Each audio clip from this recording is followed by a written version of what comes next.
Sa mahiwagang burnay mula sa mahiwagang burnay.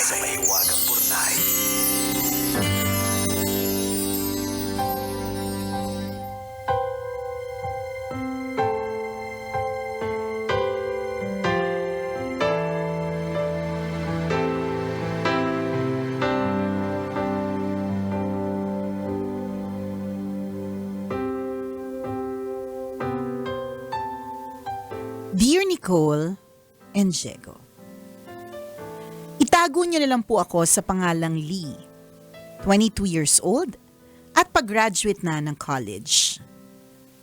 Sumulat ako sa inyo dahil gusto kong marinig ang thoughts and opinions ninyo sa pinagdaanan ko noong nakaraang taon. Feb last year nang sumubok akong mag-dating app. Dito ko nakilala si Alex. Batchmates kami at nagkita kami that same night when first time namin mag-chat. At attracted na ako agad sa kanya. Diretso niyang sinabi gusto lang niya ng casual landian. Game naman ako kaya may nangyari din sa amin nung gabing yon. It was my first.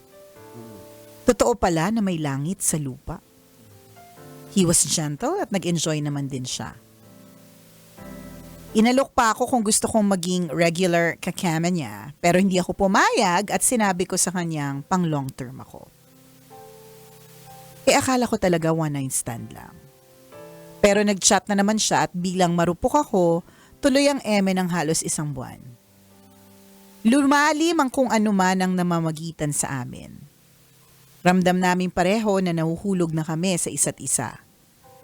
Kaso, hindi ako komportable na may dalawang babae siyang kasama sa bahay. Sabi naman niya, kapatid ang turing niya sa mga ito. Hindi ako nagkamali. Isang araw na lang, I felt na nawawala ako sa eksena.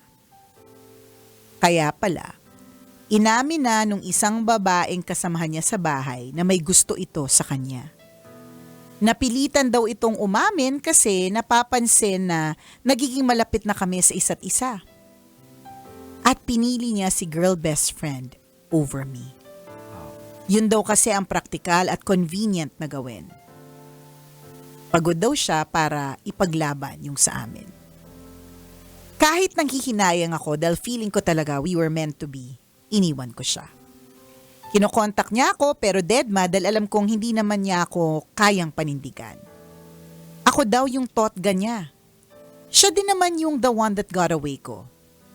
Kaya nga kahit mag-iisang taon na nang matapos ang kwento namin, hindi pa din ako nakaka-move on. Salamat po sa pagbasa ng sulat ko. Ang inyong tagapakinig, Lee. Lee. Lee. Ang Lee. Ang Lee ninyong dalawa.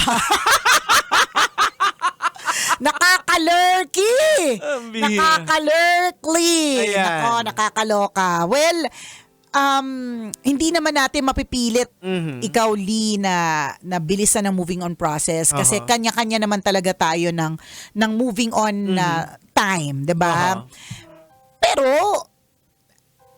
medyo tapangan mo pa ng kaunti ang iyong nararamdaman kasi in the first place tinanggihan mo na siya. So ibig sabihin there is something in your heart saying na talagang isipin mo ano yung rason bakit niya piniling girl best friend over you? Because that's the practical and convenient Para sa kanya. para sa kanya. So apaka-selfish ni Kuya. Yes. Oo. Gusto niya para lang sa kanyang convenience, para lang sa kanyang ikabubuti, para sa hindi niya ikahihirap. Tama. Puro siya. Oo, 'Di ba? Actually, yung girl best friend niya, good luck din dun sa girl best friend kasi mukhang makasarili tong si Kuya. Kung magbabase lang kami sa Oo, kwento mo yan. medyo makasarili si Kuya. So, Ang isa din dito sa nakita natin na kung paano nag-umpisa yung nyo, mali na. oo. May problema na. Sa true. So, 'Di ba? ang pelikula lang yung nagsimula sa mali, naaayos na mabuti. Oo, yung ganyan. 'Di ba? Oo. Merong mga ibang natutuloy pero katulad ng lahat na nagsimula lang sa Oo. casual na landian na na inalok ka pa na maging regular na kakemehan. So, Tapos, ibig sabihin, ganun lang talaga siya sa'yo. Yung alok sa'yo, ano lang, kemehan lang talaga. Oo, 'di ba inalok ka ng regular, ikaw naman si marupok, 'di ba? Gets naman natin nagiging marupok dan talaga tayo. Oo. Ako, ikaw, Jegs, I'm Yes. sure lahat tayo. 'Di ba? Wala lang talagang ebidensya kasi hindi uso nung araw, 'di ba? Hindi talaga uso nung araw, pero talagang lahat naman tayo in our own ways, Oho. talagang nagpapakita talaga tayo ng karupukan. Yung Oho. bang akala natin na naka-move on na tayo, sinabi natin strong independent people tayo, tapos isang text lang na wrong Oho. send pa, Ayan. bumigay ka na agad-agad, di ba? Yung mga karupukan natin yan is parang naniniwala tayo ng baka sakali. Yan. Bekya naman. Pero alam naman natin talaga eh. Di ba na wala naman talaga ng Oo. patutunguhan ite. Pinipilit lang natin yung sarili natin. Correct. Ayan, tuloy, di ba? Oo. So, it's important na, yun nga, yung sinasabi ko dito, Lee, tapangan mo pa. Kasi lugi ka na dito. Oo. Siya enjoy na siya sa kakakeme niya. Mali mo, alam mo, for all you know, wala na sila ng girl best friend. May iba na siyang kinikeme. So, ibig Oo. sabihin, naka-move on na siya ng bonggang-bongga, hindi ka niya iniisip. Tapos ikaw may Ayan. pagsulat ka sa may wagang burnay. Luging-lugi ka dito, Lee. Pambira, alam mo, Lee, baka it could be a protection for you na humiwalay ka dun sa kanya. Malay mo, sa kakakeme niya, nagkikeme din siya ng iba. Correct. Pwede Maano ka pa magkasakit. yan? Oo, magkaroon ka pa ng STD. Oo, at hindi imposible yan Meron akong isang kakilala na nagpa-check up siya sa kanyang OB. Wala siyang kaalam-alam na yung kanyang karelasyon ay merong ibang kinikeme. Ayan. Ang sinabi lang sa kanya ng OB, mabait ba yung jowa mo? Yung pagkakaintindi niya sa mabait, sabi niya talaga, mabait naman po, masipag, magalang sa mga magulang. But what she was referring to was, mabait ba siya? Wala ba siyang ibang partners? Oo. Kasi nga, nagkaroon ng STD yung yung kakilala kong yun. Kasi nga, iba-ibang partners at dun mo lang naman nakukuha yan kapag ka Oo. multiple partners, Ayan, di ba? tama. So, ikaw marupok. Kaya Oo. na kagad, hiniwalay na kayong dalawa agad. Ayan. So, panindigan mo na yan. Oo. Kasi luging-lugi ka naman dyan. I mean, oo, hindi natin mapipilit kung kailan ang moving on process. Pero are you helping yourself enough? Tinutulungan mo ba yung sarili mo? Correct. Tapang-tapangan ka lang, di mo naman pinaninindigan. Panindigan mo rin! Ano ba, naghahanap ka ba ng sa amin? Sabi, sige, tuloy mo Okay yan. lang yan, di ba? Sundin mo Umasa yung ka pa, nararamdaman. correct? Uwe. Wala ka makukuha ganun sa amin. Kaya Diba? at ako minsan naiisip ko rin din na bakit nagkakaroon ng mga STD? Kasi hindi talaga kasi nakadesign yung isang relasyon na iba-iba. Na may multiple, correct. Oo. Kaya yung STD na yan, it's a consequence sa maling ginagawa. Tsaka yung mga ganyang klase mga sakit. Ang pag-aaral dyan ng isa kong kaibigan na tinutulungan niya yung may mga ganyang klaseng mga sakit.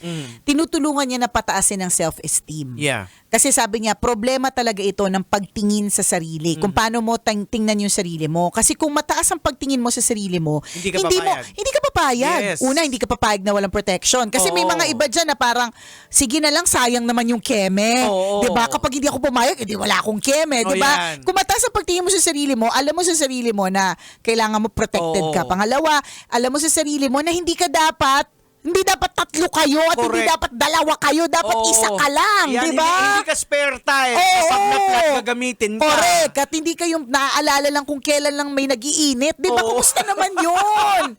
Di ba? I mean, may mga ganyan na nag-umpisa. Pero eventually, natutunan na din nila in life na ay hindi pala hanggang dito. Hindi pala ito ganun. Oo. Di ba? Parang katulad ng mga dating mga sexy stars na ngayon. Meron ako nabasa isang article tungkol sa isang sexy star na talagang talaga siya, grabe katindi talaga maglabas ng mga katakatawan niya.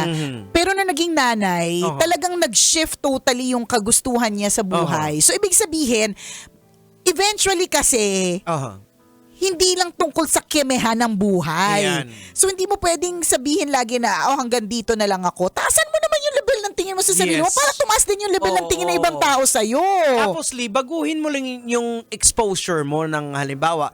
Kaya siguro nakakita ka ng mga taong mga ganito dahil ang exposure mo, same area. Halimbawa, dating app, ano ba makukuha mo? Kaya nga. No, hindi naman lahat Oo. Meron naman talagang sineswerte. Correct ka. Meron. At may Oo. mga kakilala tayo Marami na talaga. kinasal na. Yes. Oo, Oo. na kinasal na at magkakaanak na din. Kumbaga, that's where they started, Pero diba? yung percentage, medyo mababa. At saka, in the first place, yun naman yung hiningi niya sa'yo. Oo. Hindi naman siya humingi ng relationship eh. Correct, oo. Diba? Unang Nilinaw pagkikita. kagad sa'yo, Correct. kemihan lang talaga yung gusto niya, interest niya In fairness nga to the guy, diba? Naging honest siya sa'yo. Ikaw Oo. lang tong na-fall. Ayan. Diba? Ikaw yung sinasabi mo nga, na alam namin na nahuhulog ang loob namin sa isa't isa. Baka ikaw lang. Oo, yan. Totoo. Kasi siya, malinaw sa kanya, Oo. keme lang ang gusto niya sa'yo. Ayan, tama. Diba? Oo, ikaw lang nagsabi na nahulog. Correct. Eh kasi kung nahulog yan, sasabihin niyan, Di ikaw kanya- saan pinili? Oo, correct. Hindi sana yung girl best friend kung sino yung Oo. convenient tsaka kung sino yung practical. Oo. Tsaka dun pa lang eh. Piliin niya ba naman yung iba dahil sa convenience and Yan. practicality? Oh, Yun. apaka-selfish. Yun ang Sakit nakakatakot. sakit sa ulo yan, friend. Buti Ayan. nga hindi kayo natuloy dyan. Tapos, ang masaklap kasi dito, hindi na nga kayo natuloy. You did the right thing of letting him go. Oho. Ang masaklap dito, nagmo-move on ka pa rin, siya nakailangan na nga. Alam diba? mo, ito sa perspective ng isang lalaki, kung minsan strategy din namin yan. Alam mo, ikaw talaga yung totga ko eh. Yan. Para mahulog, magkikita na naman. Yan, tas marupok Eme na naman, di ba? Rupok na naman Oo. ite, di ba? Ganun na naman tayo. Back to square one ka na Yan, naman, di ba? oo. So yan yung sinasabi ko na Nakakatakot. kung pinanindigan mo na ayoko na sa'yo, panindigan mo talaga, tapangan mo pa. Ayan. Yan Oo. tayo, konting ano lang eh. Nag-hi hello lang sa'yo, Diyos ko Oo. naman. Nabura na lahat ng mga maling ginawa niya. Oo. Hindi, tsaka paano pa nag-hi hello sa'yo? Nagkaroon pa ng communication? Dapat i-block mo na. Wala na dapat. Hindi na kayo friends. Oo, tsaka you should start Oo. exploring other possibilities, Yes, 'di ba? oo. Kasi again, ikaw yung lugi dito eh. So tama. mag-explore ka ng ibang possibilities. Sino pa ba yung mga pwedeng i-date? Anong klaseng lalaki ba yung gusto ko talaga? Yung Oo. ganun kasi ikaw naman mismo nagsabi sa sarili mo na pang long term ka. Panindigan mo naman yung pang long term, hindi yung long term ka nagmo-move on. 'Di ba? Maiintindihan ko kung talagang nagbuhos ng puso sa'yo. Aha. Yung talagang totga talaga siya. Ganun. Hindi eh. Oo, kasi ako, honestly, ang ano ko dyan majority talaga sa mga dating app. Again, hindi lahat. Hindi lahat, But majority dyan sa dating app, talaga init lang talaga ng katawan. Oo, sa totoo lang. Ayaw natin ng ganun. Oo. 'Di ba? At pinaiinit mo yung ulo ko eh. Buti na lang talaga. Alam mo ba kahapon, may nagpadala sa akin galing ng Tambalanista nag-alay galing ng Paris. Oy, 'Di ba? Paris. Pinadala ako ng mga sausage. Oh. Thank you very much, Love Candy. Yun yung pangalan niya sa Ayan. sa Facebook, pero hindi ko alam kung anong tunay niyang pangalan. but thank you and I appreciate it from Paris with Love. Thank you so Oy, much. Salamat ng bongga. Yan yung mga pambalanse. Pag nagiinit na yung mga ulo ko sa Ayan. mga tambalanisa nagbe-message na hindi maka-move on, keme lang naman ang gusto sa kanila. Nababalanse ako ng Yan. libreng sausage. So, binibigyan ko na, bien na Yeah, sausage. biyan na sausage. So, di ba? Para maging good mood na ake. Yun. Yan. O, umayos ka, Lee. Ayan, Lee again. Ayusin mo, Lee. Oo. Huwag ka nang mali. Oo, yan. Ha? Lee, sinasabi ko sa'yo. Maligo ka na lang. Tama! Iligo mo na lang Iligo yan. mo na holy water. O siya, exit na kami. Alright mga kabisyo, hanggang dito na lang po kami. Ako pong kumikinang na ulo, Diego Bandido. At akong kumikinang ina mo, Nicole Yala. Kailangan pa bang i-memorize yan? Basic! Kailangan pa bang i-memorize yan? Love Radio. Basic!